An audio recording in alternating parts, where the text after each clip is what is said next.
Comedian Kunal कामरानं खार police स्टेशनमध्ये दाखल गुन्हे रद्द करण्याची मागणी केलेली आहे। मुंबई हायकोर्टामध्ये यासाठी धाव घेतलेली आहे। त्याच्या याचिकेवरती आज तातडीने सुनावणी होणार आहे। माझ्यावरील कारवाई म्हणजे माझ्या मूलभूत अधिकारांचं उल्लंघन आहे असा दावा कामरानं याचिकेत केलाय। उपमुख्यमंत्री एकनाथ शिंदे यांच्या गाण्यातून केलेल्या व्यंगात्मक टीकेवरून कामराविरोधात 4 गुन्हे दाखल झाले। मात्र आता हे गुन्हे रद्द करावे यासाठी थेट हायकोर्टामध्ये कामरानं धाव घेतली आहे।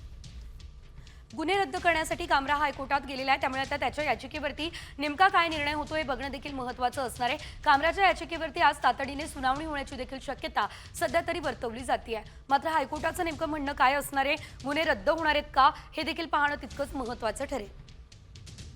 एकंदरीत आपण जर बघितलं तर कुणाल कामरा हा सध्या प्रचंड चर्चेत आलेला व्यक्ती आहे। कुणाल कामरा हा स्टँडअप कॉमेडियन आहे आणि त्याने थेट उपमुख्यमंत्री एकनाथ शिंदे यांच्यावरती व्यंगात्मक टिप्पणी केलेली होती आणि त्यावरून आपण जर बघितलं तर कुणाल कामरा हा अडचणीत सापडलेला आहे।